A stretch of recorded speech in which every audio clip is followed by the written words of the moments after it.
This is the city. My city. It can be a dark place and it can be a hard place. You might say I'm caught between a dark and a hard place. You might say that. I wouldn't, but you might. I love this city. It's my home. I love the people here. Except for the ones I don't really care for. But them I just ignore unless I can't, and then I have to deal with them. So I do. Why? Because it's what I do. And I'm just that good. So in my city, I'm what you might call a finder of missing things. You might call me that. I would, so you can too.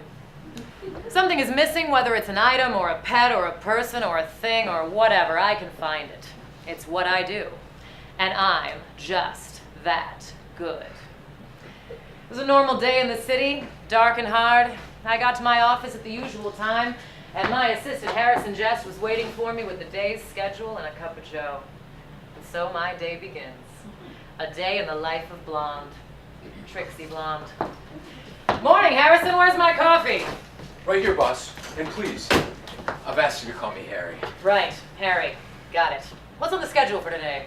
You have a client in the waiting room, a Mr. Percival Picklepacker. He's here about a missing item. Why else would he be here? Bring him in. Mr. Percival Picklepacker, this is Trixie Blonde, the best PI in the city. A pleasure, Miss Blonde, a pleasure. Same here, Mr. Picklepacker. May I call you Percy? I wish you wouldn't. How about Val? No. Right. Percy it is. Percy, may I offer you some coffee, tea, shot of whiskey?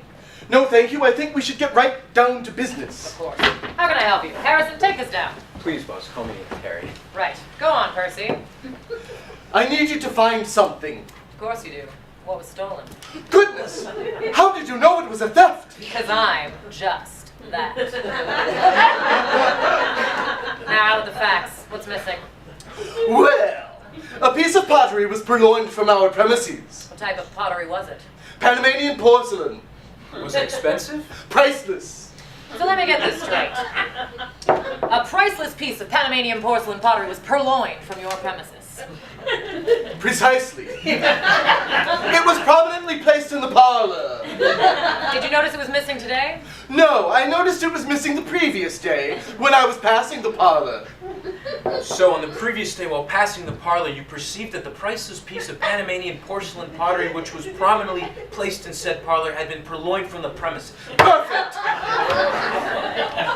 What made you take note while passing the parlor that the priceless piece of Panamanian porcelain pottery, which was prominently placed in said parlor, had been purloined from the premises? It had been replaced. With what had it been replaced? An urn. What type of urn? An Ethiopian urn. What is the urn made of? It is just an earthenware urn. Is it expensive? No, not really. I know that voice. It's the voice of my nemesis, Morgan Arty. That's right. It is I, Morgan Arty. How's Trix? Don't call me that, it's demeaning. Please use my full name, Trixie. I wish you'd take your own advice. No, what I meant was, never mind, on to business. I have it on good authority there is a uniquely expensive Ethiopian earthenware urn. I have to disagree. Who gave you that information? Your cousin, Priscilla.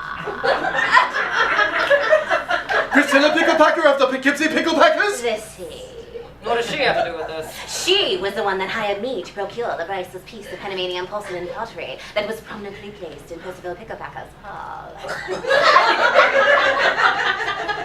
And she was the one that gave you the uniquely expensive Ethiopian earthenware urn? Yes, she told me to make the switch.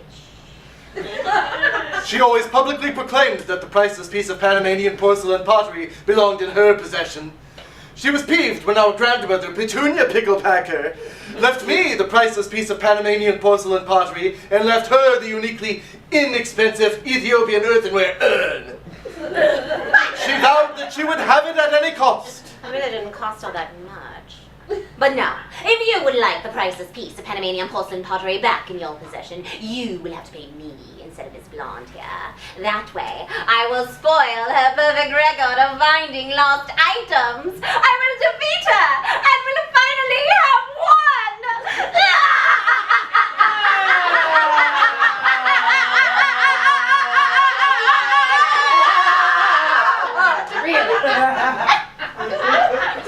I could just have my assistant, Harrison, just throw you out of my office. Please call me Harry. Whatever. Now that I know where the priceless piece of Panamanian porcelain pottery is, all I have to do is go to Poughkeepsie, return the uniquely expensive... Inexpensive? Whatever. Uniquely inexpensive Ethiopian earthenware urn and procure the priceless piece of Panamanian porcelain pottery for personal pickleback or the rightful owner. Harry, throw her out. Not so fast, Harry. Butch, get in here.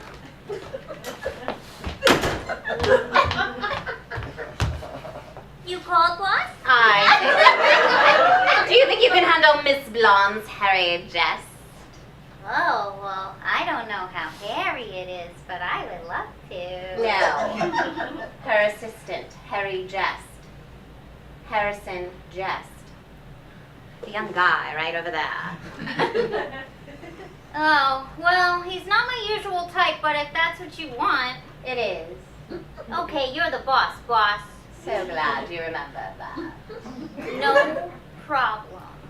Hey, you! Come with me. You're about to get handled. What do I do, Trix? For one thing, stop calling me Trix. It's demeaning. Your lips to God's ear. Second, go with her and keep her busy. I'll take care of Morgan. What about me? Go home, Percy. I'll be by to pick up the uniquely expensive... Inexpensive. Whatever. Ethiopian earthenware urn, and I'll return the priceless piece of Panamanian porcelain pottery as soon as possible, because I'm just that good. Harry, Butch, can I catch a ride? Well, Morgan, it's just the two of us. Drink. I'd love one. Another successful venture. I'm so glad we came up with this scheme. Who would have thought we could make so much money doing what we're good at? Seriously, you get paid to steal stuff, and I get paid to find it and return it to the rightful owner. Brilliant. However did you come up with this plan? Easy. I'm Trixie Blonde, private investigator, and I'm just that good.